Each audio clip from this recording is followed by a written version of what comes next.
Láti máa gbọ́ mi. Àrílùmọ́ bí owó ọ̀rọ̀ ló tún dé tí ó tún solówó ẹ̀ ní mọ̀sọ́mọ̀sọ́. Àkàndọ̀rọ̀ Awíkòǹkò ló kọ mi. Àjàó àró. Awíkòǹkò aṣọ lójú ọlọ́rọ̀. Bọ́lọ́rọ̀ bá gbọ́ kí n bàbá ńlá bàbá ọlọ́rọ̀ ó ṣe. Òkè gbogbo ọmọ kóòtù òjíire bí. Ńlé lóko lódò lẹ́yìn odi. Àjíǹde arọ́ máa jẹ́ fún gbogbo wa. Ìdààmú ò ní bá wa. Lọ́tún lósì. Àwọn tó ń pè nǹkan bẹ̀yìn ó dé ibà o.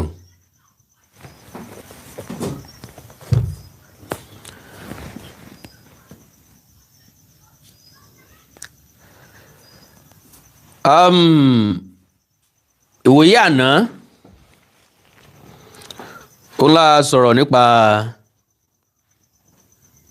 ìṣẹ̀lẹ̀ tó ṣẹlẹ̀ láàrin Ẹ̀gbẹ́ láàrin jù táralé ọ̀gbọ́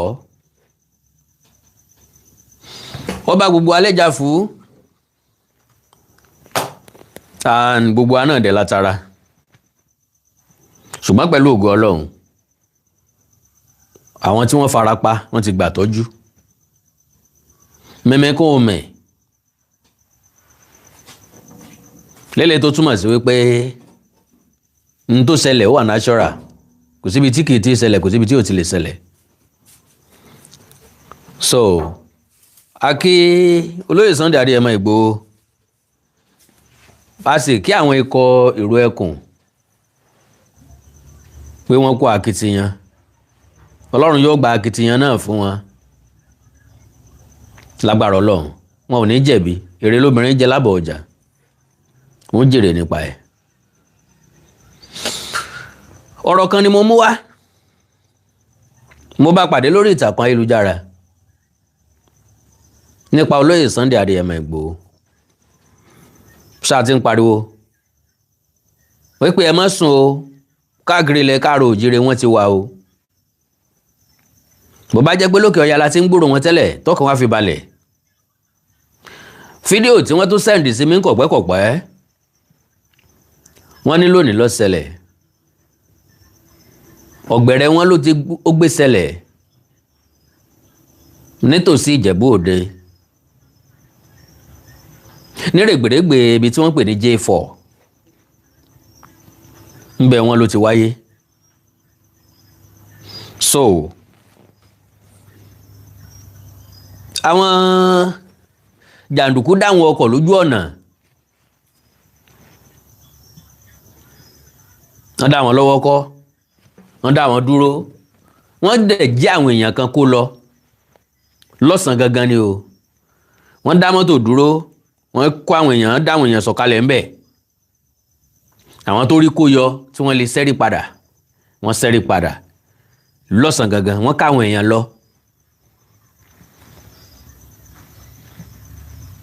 Express Road bandit yo J4 Express Road bandit wàláì lọ́sàn-án gan live and direct bandit block road ni o Express Road látọ̀gbẹ̀rẹ̀ live and direct bandit lọ́sàn-án gan Ọlọ́run ṣáà ti yọ wá gbogbo àti ṣe fún lọ́sàn-án live and direct ni o lọ́sàn-án gan wàláì lọ́sàn-án gan ni o kò jẹ́ pé bóyá ọ̀rẹ́ ẹnu o live and direct lélẹ́yìí but àwọn tó yẹ step Ọlọ́run ti yọ wọ́n o wàláì.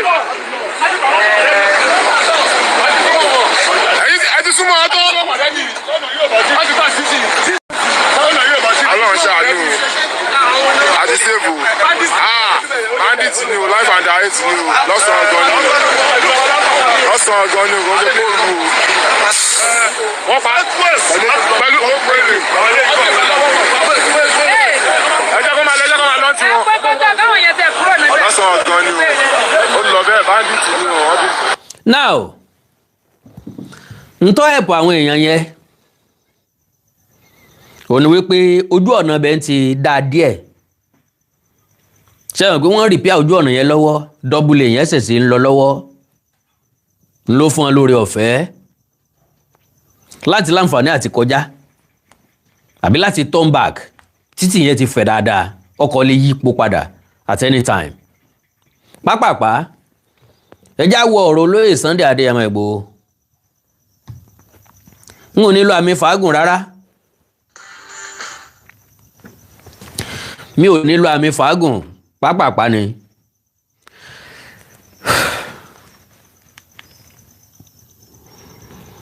àwọn tí wọ́n fọ̀rọ̀ ń síta wọ́n ń pín lórí ìtàkùn ayélujára èmi wá wò wípé bí rọ́bà ti ń pọ̀ lápọ̀jù àmọ́ fẹ́ jòótọ́ ǹjọ́rọ̀ ń bẹ nínú ọ̀rọ̀ tí wọ́n sọ ǹjọ́ lóyè Sunday Adéyẹmọ lọ̀rọ̀ yẹn bá wí ẹ mú kalẹ̀ tó ẹ mú tọmọ ẹ mú ta ìkú tí í ṣe baálẹ̀ lọ́rọ̀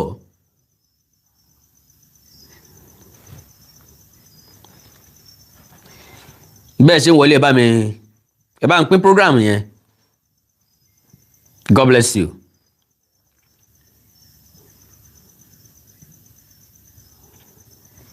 láàrin ìṣẹ́jú mẹ́wàá péré ni wọ́n lò ìṣẹ́jú mẹ́wàá péré.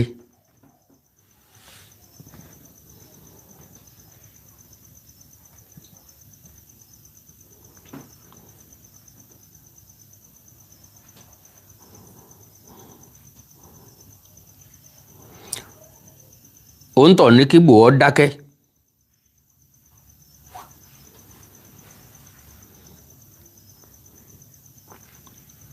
good evening sir ẹ káàbọ̀ bẹ́ẹ̀ ṣe ń wọlé mi ò ní wáyé tì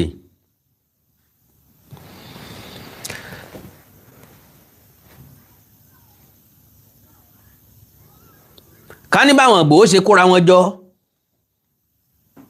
làbárẹ́gbẹ́mì tó kóra wọn jọ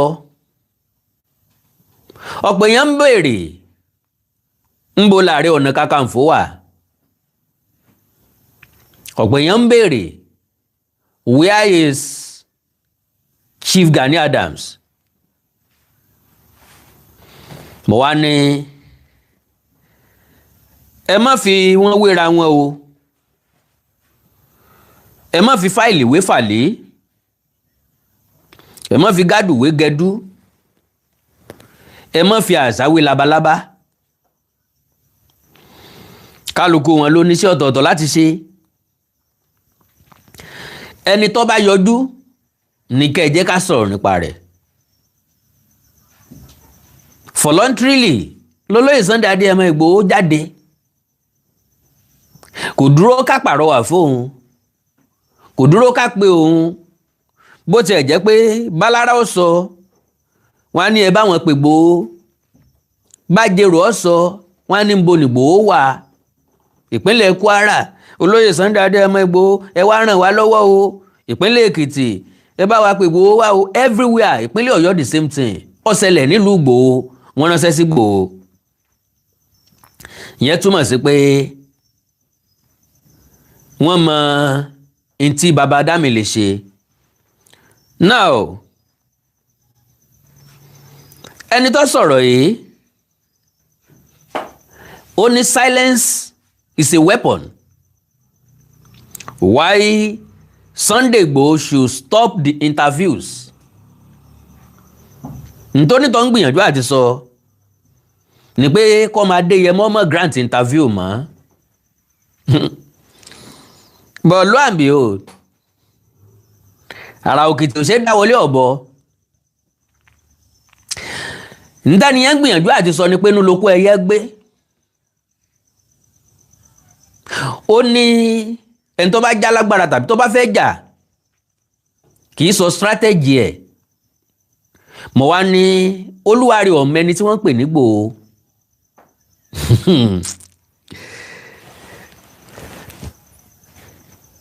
ẹ ń bá fọkàn sí pé Ìgbòho ti sọ strategy ẹ̀ to God who made me onítọ̀ntàn rẹ̀ ni o because n tí Ìgbòho sọ Ìgbòho ti kú òun bẹ́ẹ̀ tipẹ́tipẹ́ ọlọ́run pápákọ̀ jẹ́ kí n ká kọ́kọ́ gbọ́rọ̀ tí ẹni yẹn sọ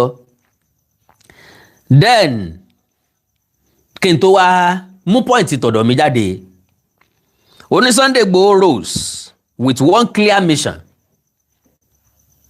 inú mi a máa lórí mi a máa wó tí èèyàn bá mọ value èèyàn tẹ́ bá mọ impact ẹ̀ tẹ́ bá mọ quality ẹ̀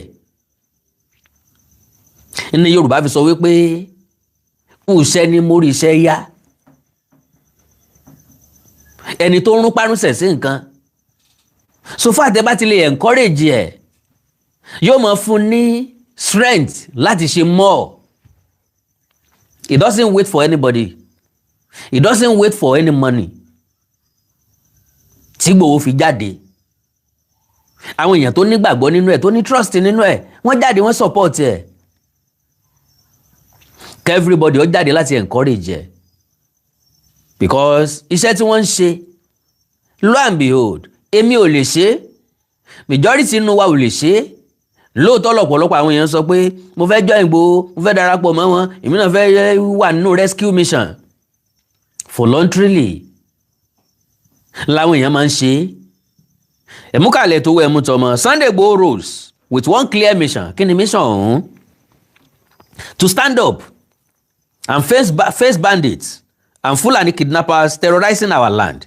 That mission takes courage, strategy and secrecy. Lọ́pọ̀ ọgbà now gẹ́gẹ́ bí ntẹ́ni ẹ sọ ó ní that mission takes courage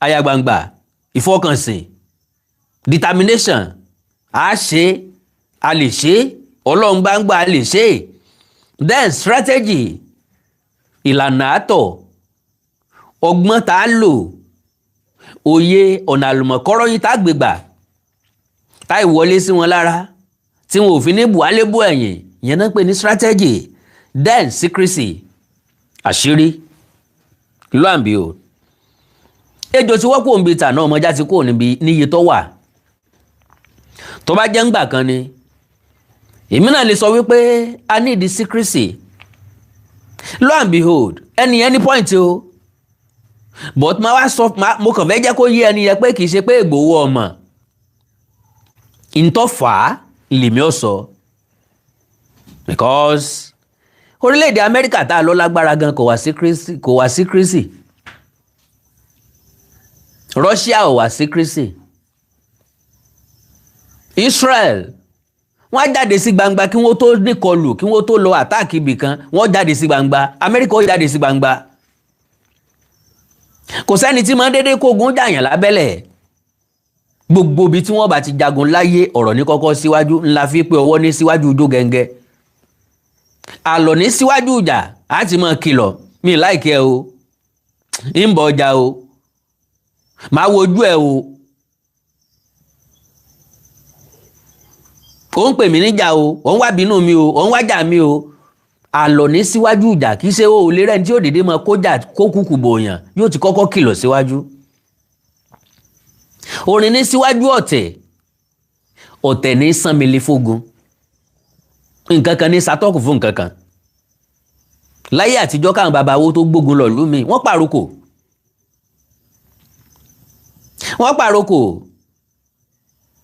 bí wọ́n bá fẹ́ tú bọ́n pẹ̀lú àwọn nǹkan kan tán gbé inú gbá kan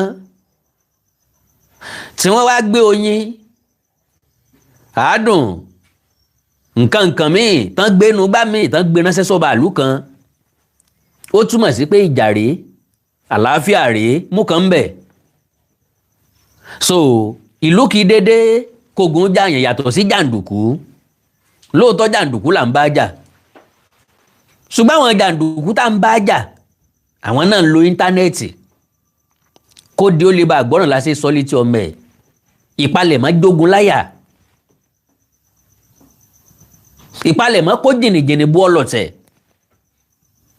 táwọn náà wò pé wọ́n ti ń bọ̀ o ẹ mọ̀jà dúró sọ̀sẹ̀ ń bí o.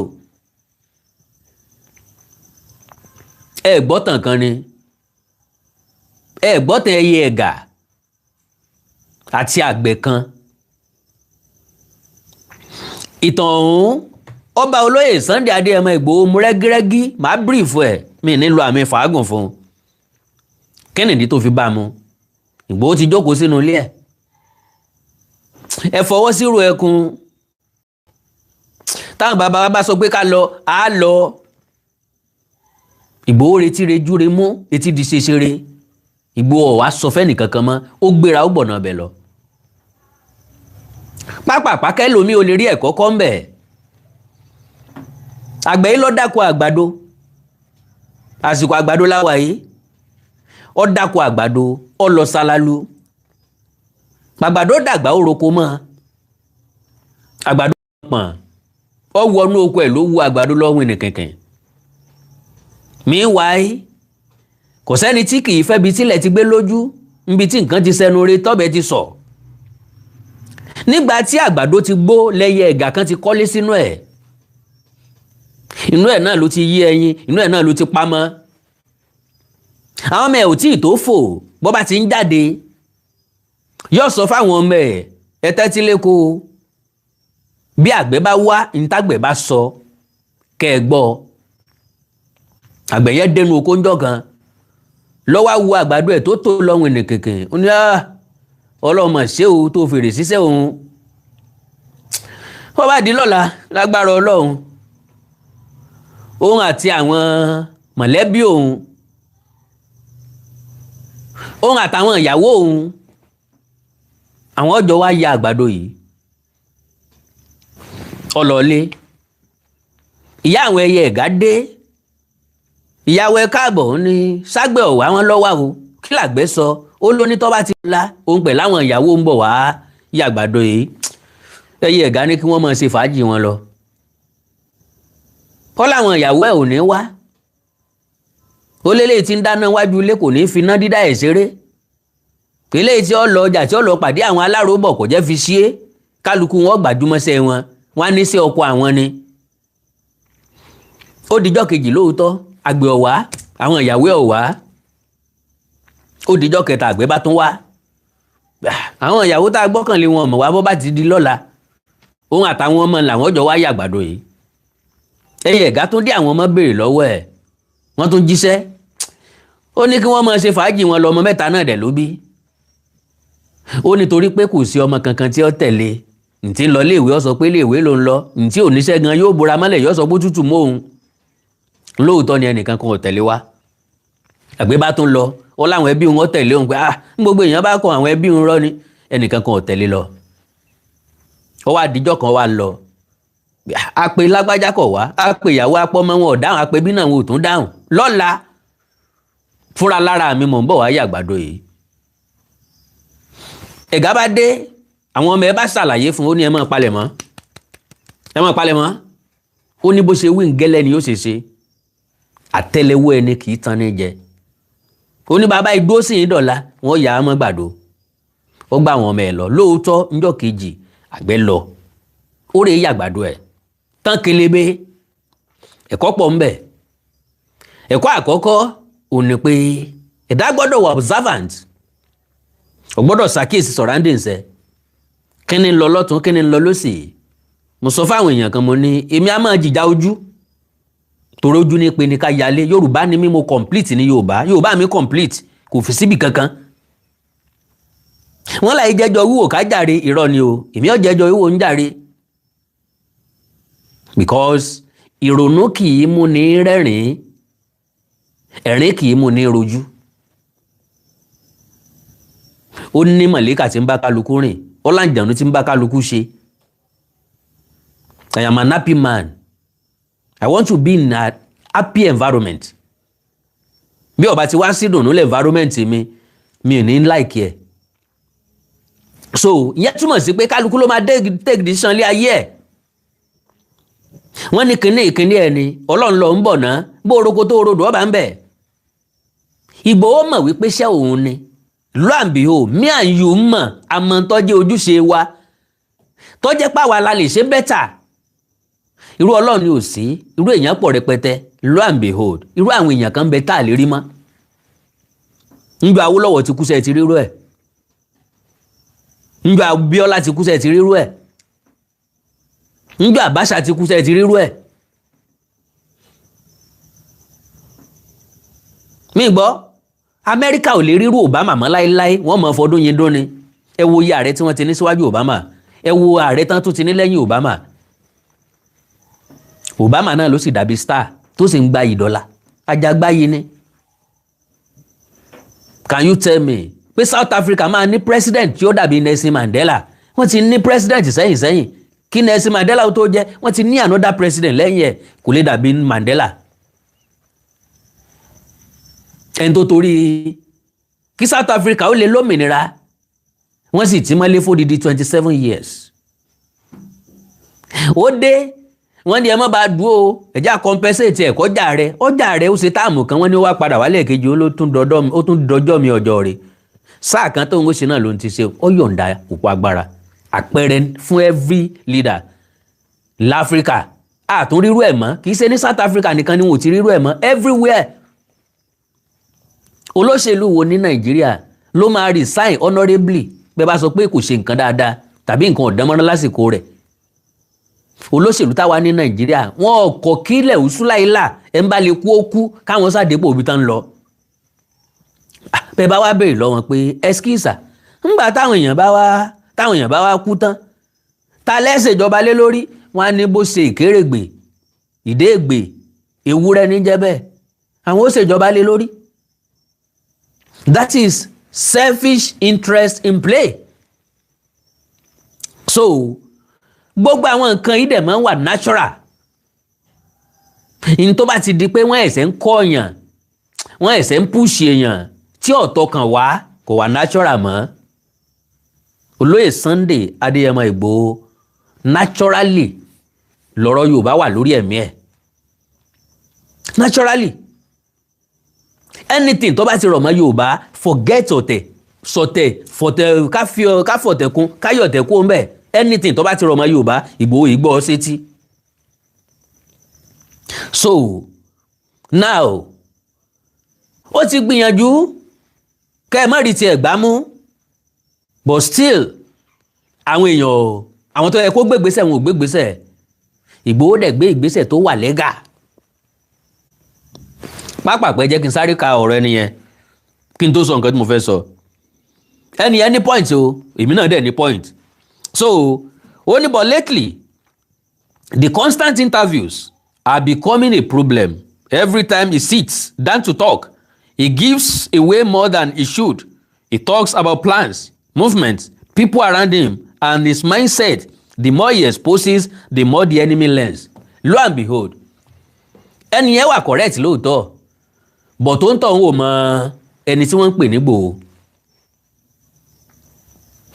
now gbogbo àwọn nǹkan tá a fọkàn sí pé àṣírí ní Ìgbòho ń tú yìí ẹ̀yin ò ṣe rò wípé ó lè jẹ́ trap náà fún ọ̀tá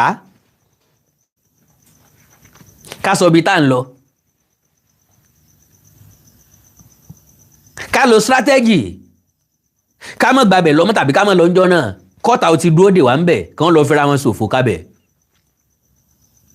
tàbí ká tó sọ bí tá à ń lọ ká ti múra lẹ̀ dè wọ́n ń bẹ̀ Ìgbòho ọ̀gọ̀ jagunjagun ni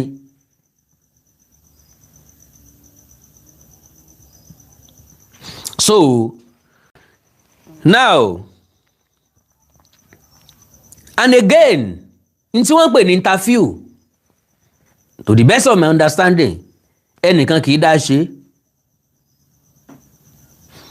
wọ́n interview ààrẹ wọ́n interview gómìnà British Prime Minister resigned of recent àwọn nìyẹn kì í ṣe Nàìjíríà wọ́n tún gbé ẹni tó ní kán resign gan wọ́n tún gbé lọ kóòtù ni so like I said only bandits and kidnappers are watching fine ibi tá ń lọ nù gbogbo tí ń ṣẹlẹ̀ nígboro ni wọ́n ń wò lọ́dọ̀ wọn. ẹ gbàgbé strategy. Ìgbòho ò ní sọ pé problem tí olóyè Sunday Adéyẹmọ Ìgbòho ni pé ó wà sincere, ó wà open but not to danger. Ìgbòho wà sincere, kò mọ bá a ṣe dọ̀bálẹ̀ tínú ẹni lóṣòó bí ìtọ̀yọ́. Ṣùgbọ́n asẹ́yìí tí ó ṣe kù nù ni Ìgbòho open tó bẹ́ẹ̀ ṣe fọkàn sí. And lo and behold, Ìgbòho lè ṣe kó má ṣe interview because òun gangan kọ́ ló sọ pé ẹ wá interview mi, àwọn èèyàn ní lọ bá. Bí dẹ̀ ṣe máa ń rí everywhere nìyẹn. Wọ́n lọ ń bá president wọ́n interview, wọ́n ṣe interview Trump dọ́là. President Israel, Prime Minister Israel, ó sì ń ṣe press conference dọ́là. Trump máa sọ fún yín pé by 2 a.m. tomorrow we will hot dog Iran. Yóò sọ pé àwọn ó kọlù Iran. Gbogbo ẹni bá dání lójú wọn fi gbárí ni. Pàpà síbẹ̀síbẹ̀ náà Ìgbòho mọ nǹkan tí ń ṣe. So every time he sits down to talk, he gives away more than he should. He talks about plans, movements, people around him and his mindset. The more he exposes, the more the enemies land. Baba ńlá arọ ni. Bandits and kidnappers are watching. They study every word, every gesture, every hint he drops. If he keeps granting interviews all the time, he's basically drawing them a map to his location and strategy. Any point. Lè kó ọ̀rọ̀ ìdànù 100%. Ṣùgbọ́n tí Ìgbòho bá ṣe interview, ní táwọn èèyàn kan ò fẹ́ ni pé wọn ò fẹ́ kí Ìgbòho ọmọ sọ̀rọ̀ rárá. Wọn ò dẹ̀ fẹ́ rí Ìgbòho nù kámẹ́rà. There's no way you can do that. Sorry o. Ìgbòho mọ level bí tó lè sọ̀rọ̀ dé. Ọ̀nà bí tó lè sọ̀rọ̀ gbà lọ. Ìgbòho mọ̀ gbà tó yẹ kó ń fobì kan. Pé tá a bá ọ̀pọ̀lọ́ ní tá a bá débi ìrù ká fò ó. Bàbá Dámi ò ń sọ ọmọ kékeré. Nínú àwọn ọ̀jọ̀gbọ́n ló sì wà. Ọmọ tí ń lọ, ọmọ bó ṣe dangerous sí, ó dẹ̀ mọ ọ̀nà tá a gbé gbà. So the strongest warriors in history didn't win by talking. Irọ́ o, àwọn kan máa ń win pẹ̀lú ọ̀rọ̀ sísọ.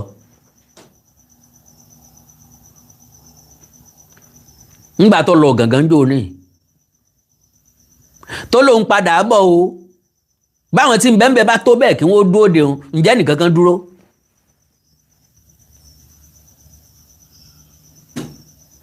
Iran, America, ọ̀rọ̀ wọn fi bẹ̀rẹ̀ ogun, ọ̀rọ̀ wọn fi stop ẹ̀. Àìmọye ọmọ tá a bí tó jẹ́ pé tẹ́ bá halẹ̀ mọ́ wọn ò ní dáhùn. Ìwọ jẹ́ kí mọ́ ń di nǹkan tó ń ṣe yẹn, yọ́wọ́ sin bí ọbẹ̀ inú páànù. Ó mọ̀ pé lẹ́yìn ẹ̀ ó lè jẹ́ pankẹ́rẹ́ ní Ọ̀yọ́, ó lè jẹ́ bẹ́ẹ̀tì ní Ọ̀yọ́, ó lè jẹ́ kòbókò ní Ọ̀yọ́. Ọ̀gbẹ́ni ń sọ pé ó ń bọ̀ o, ẹ má jà dúró de o. Torí dídé tó bá dé yóò dé togun ni, yóò dé tìjàtìjà, yóò dé tóògùn. Ẹ wo ẹja kúrò environment ibẹ̀ yẹn, ó ti ká wa mọ́bẹ̀ náà ní ẹja kúrò. Ọ̀rọ̀ náà máa ń ṣẹ́gun o. Àwọn alágbára náà dẹ̀ máa ń sọ̀rọ̀. Even látàyé àwọn bàbá wa.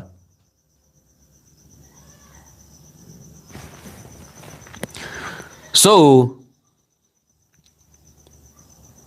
they won by moving in silent. That is taban lójú ogun nìyẹn.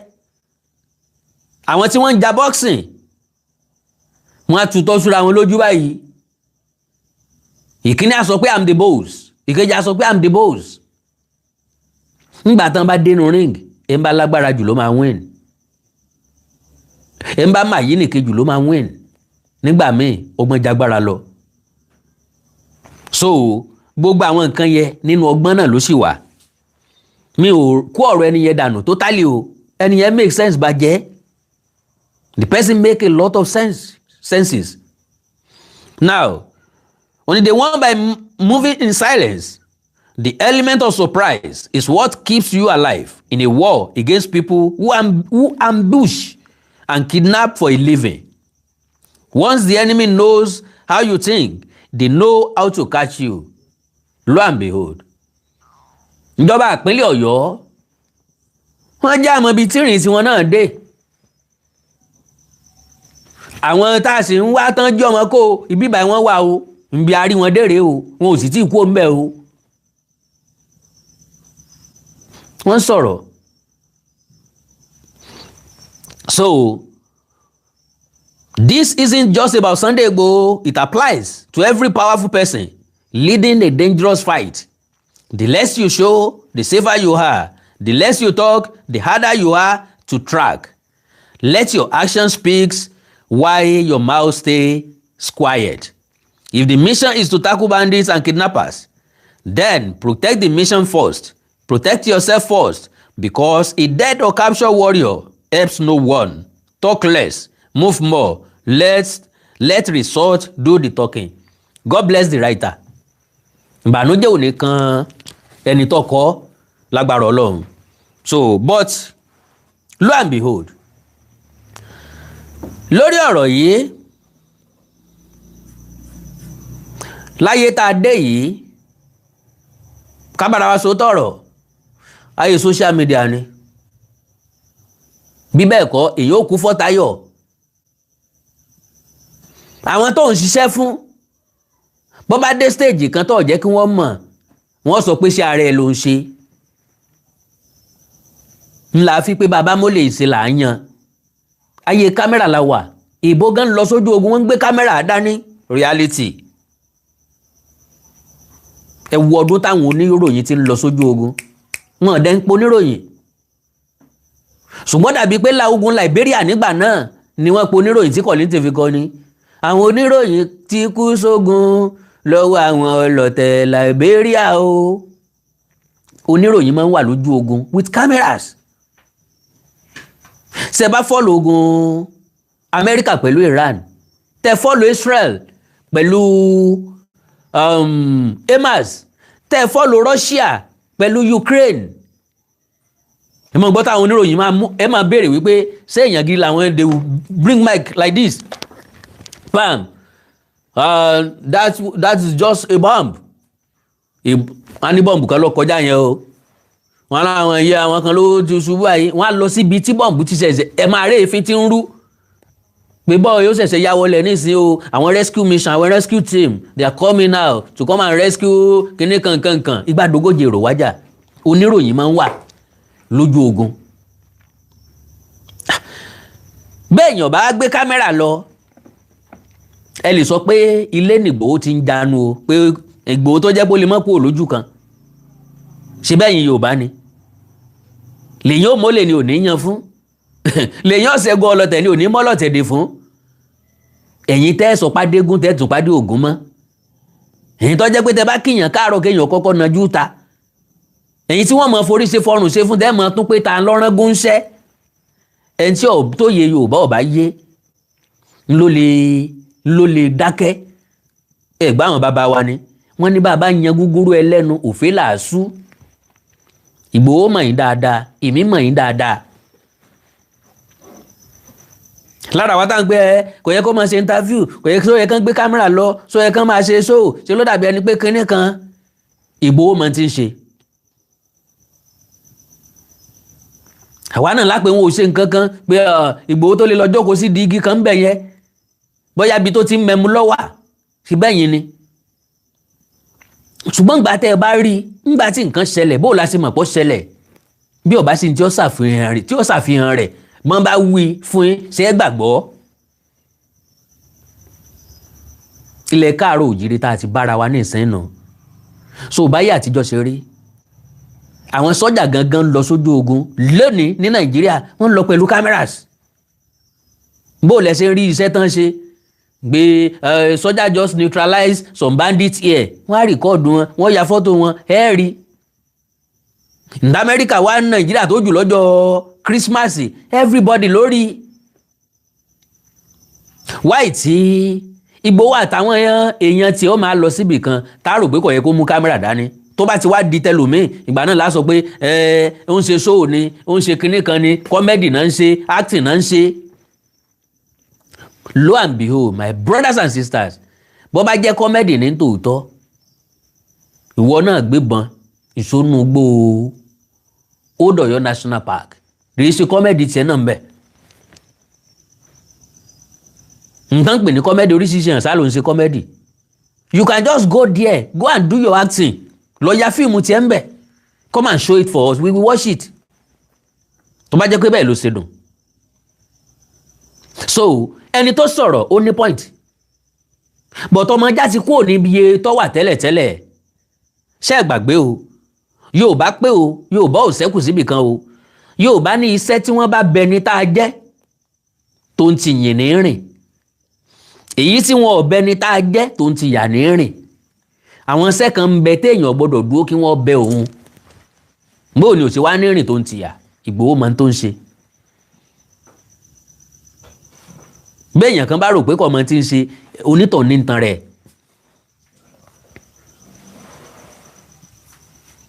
You got me right? So now majority wa máa ń doubt ara wa àwa gan ọ̀gbára wa gbọ́ débi tá gbé èèyàn tó jẹ́ akíkanjú èèyàn kan gbọ́ pé tiwa ní í ṣe meanwhile tiwa ní í ṣe. Ẹ gbọ́ Yorùbá ní àpá àmúdélé ní ọjà mọ̀ pé olóńgbò ń ṣọdẹ. ń wọ ẹgbẹ́ bó bá ti pa ọ̀ náà ni ó ti jẹ́. Tàbí eléyìí mi ìtọ́pa tí ò lè mú wálé kò ní mú wálé ńgbà tẹ́ ẹ̀ bá ti rí nǹkan kan lọ́wọ́ ẹ̀ ní mọ̀ kó ti pẹran jẹ. Wọ́n wá ní tá a bá ta ṣe láàtọ̀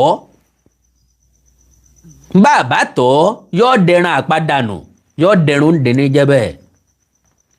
So ẹjẹ́ á mú fókọ̀sì wa kúrò níbi pé wọ́n ń rìkọ́ọ̀dù wọ́n ń ṣe interview wọ́n ń sọ̀rọ̀ ẹjẹ́ á follow action tí wọ́n ń rẹ́ńdà ẹjẹ́ á appreciate eléyìí ẹjẹ́ á support eléyìí ẹjẹ́ á ṣàtìlẹ́yìn tó gbópọn fún eléyìí.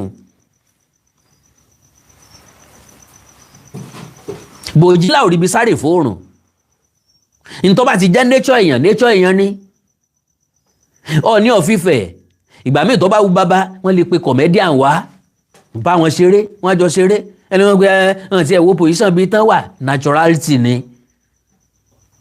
ẹ sáà ń ka Bíbélì ọba Solomoni gbogbo tójú ẹ̀ ń fẹ́ ló fún that is ó lè po òṣèré kọ́ máa àwọn olówó ọlọ́lá wọn àpò olókìtì kọ́ máa tàkìtì níwájú àwọn pọ̀nlá wọ́n máa gbéra wọ́n máa rẹ́rìn inú wọ́n máa dùn. Former governor of Lagos State tó jẹ́ president wa lórílẹ̀‐èdè nísìnyí ìgbà mi ò rí Gbénga Adébóyè wọ́n máa ń pe Gbénga Adébóyè wá kó wá dẹ́rìn pa wọ́n.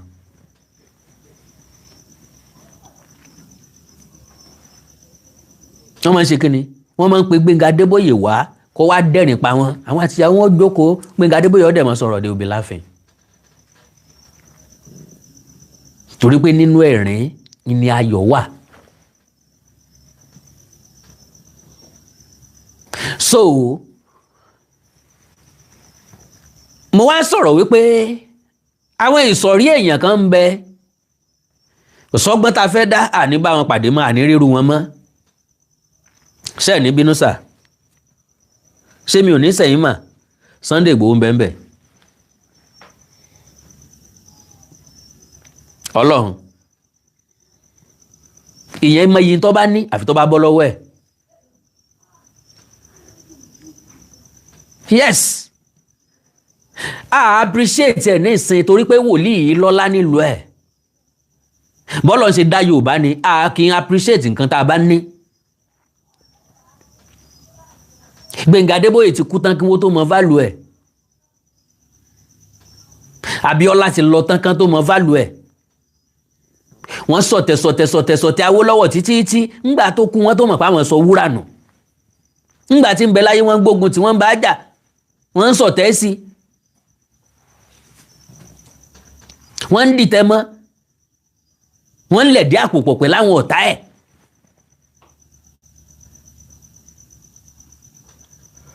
Bàbá Olúṣẹ́gun lọ tán wọ́n wá ní àwò lọ́wọ́ ẹja ńlá lọ lómi irinwó Ọbáfẹ́mi àwò lọ́wọ́ lọ. Oríṣiríṣi orin àwo ọmọ àwo ọ̀rọ̀ orí ìsàbí rẹ o àwo lọ́wọ́ o kò sí nílẹ̀ Yorùbá àwa ti mọ̀ o àárò ìsàbí tiẹ̀. So like I said ẹ̀jẹ̀ awéfu kò sẹ́ni tí máa ń dá tán o bóníròyìn bá lọ́dọ̀ Igboho bí ọba bá wọn sọ̀rọ̀ àwa náà lápè ìgbéraga níjàre kò sí bóníròyìn ṣe fẹ́ wá sọ́dọ̀ èèyàn tẹ́ ní àlá wọn majority tẹ́ ń pè ní interview àwọn ẹgbẹ́ kan lè lọ kí Igboho wọn ò lè bi Igboho léèrè ọ̀rọ̀ kọ́ mọ́ sọ̀rọ̀ wọn ò lè dá ọ̀rọ̀ lẹ̀ kéèyàn mọ́ dá sí capacity wa láti sọ̀rọ̀ ọ̀tọ̀ọ̀tọ̀ capacity wa láti mọ ibi tó yẹ ká sọ̀rọ̀ dé ọ̀tọ̀ọ̀tọ̀ ọ̀rọ̀ ò lè fa Igboho lẹ́nu yá àfi tí ó bá fà lásọ ya kódékódé làátàkù tó so ẹjá yọ̀ǹda pààtì ibẹ̀hún now majority wa a kì í fẹ́ kéèyàn sọ̀rọ̀ ẹ̀ síta ẹni tí yóò máa dénà mọ́ra ní káàró òjìrè ń fẹ́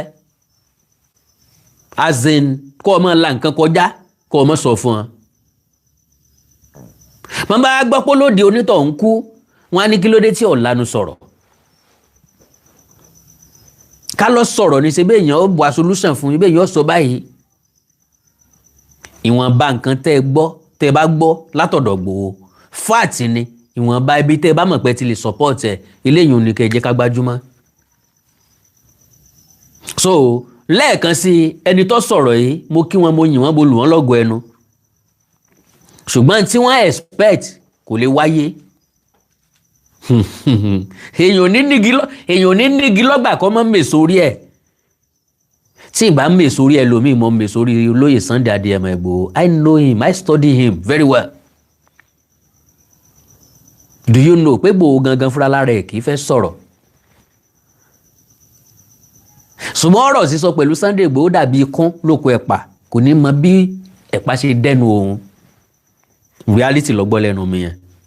If I don't know anybody I know olóyè Sunday Adéyẹmọ Igboho very well and I study him very well. Igboho kì í fẹ́ sọ̀rọ̀ he said to me agogo mi ní bóníròyìn kankan sọ̀rọ̀ ọ̀pọ̀lọpọ̀ àwọn èèyàn tó ń bèèrè ọ̀rọ̀ mi sọ kankan mi ní bẹ́ẹ̀ni kankan sọ̀rọ̀ but lo and behold ẹ̀gbọ́n mi ó sọ̀rọ̀ ngbà ìsèpẹ́ fàgàdàgodo sí lẹ́nu because tó bá ti rí àwọn èèyàn inú ẹ̀ máa ń dùn he will always be cheerful with people that is 100%. Igboho nínú méjì kò mọ bá ń ṣe rẹ́rìn-ín tó yẹ pé yóò kó nǹkan mi sọ́kàn kò mọ bá ń ṣe fẹ̀jẹ̀ sínú tí ó tutọ́ funfun jáde he will always say his mind inú rẹ̀ kì í wá pa ni ìmọ̀ ń kó làálàá bá ni àwa tá a nínú rẹ̀ bẹ́ẹ̀ yẹn kì í pa wá kì í sóni ó pa wá 100% truth. So inú rẹ̀ Sunday Igboho náà ní kó yọ náà ni ó máa kó yọ tó bá dọ̀la yóò kọ̀la tó bá tún dọ̀la yóò tún kọ̀la ẹnu lẹ̀ sí ó máa fi pàkúrọ̀ ojú ọ̀nà kò ní jẹ̀bi lélẹ̀ ìtọ́ dáwọ́lé yìí torí pé fún àlàáfíà ìlú fún ìrànlọ́wọ́ àwọn èèyàn kan ni that is all I can say. mo jáde mo mọ́rọ̀ ìjáde torí ẹlòmíì tí tó ń sọrú ẹ̀ ọ̀pọ̀lọpọ̀ àwọn èèyàn ló máa ń DM mi Mr. Awikonko ẹ try láti bólóyè Sunday Adéyẹmọ Igboho I swear to Almighty God they do send it to me. èmi ọkàn máa ń ro lọ́kàn mi pé àwọn èèyàn ò dẹni yìí mọ̀ náà fi ń sọ̀rọ̀ tó ń sọ Igboho àti anything mo fọlọ́ ń búra pé kéèyàn ó decide pé ok ẹja àti drama ẹja ṣe bí ẹni pa fẹ́ ṣe drama never mo fi Ọlọ́run Elédùmarè tó ṣẹ̀dá gbogbo abúra all those things were just coming naturally.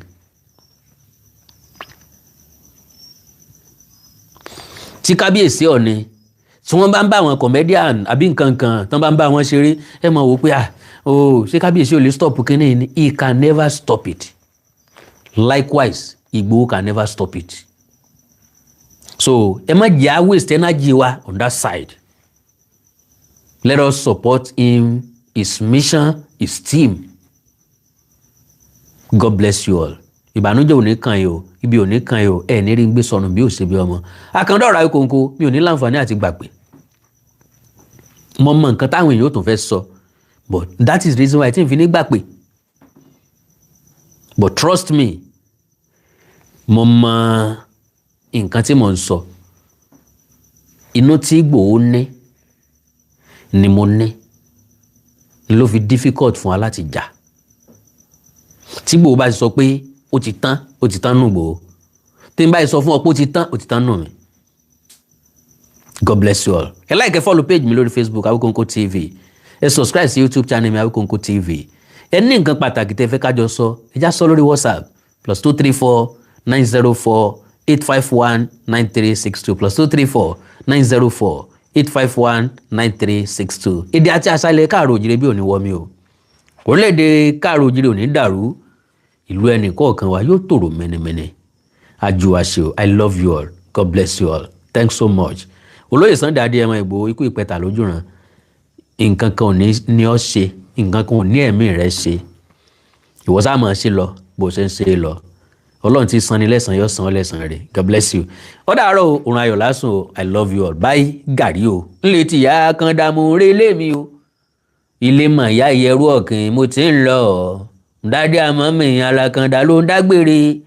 Brother and sister ó tún dọ́jọ́ mìíràn o. Mo lówó ẹni ò bá mọ̀ pé lè yá. Bye bye.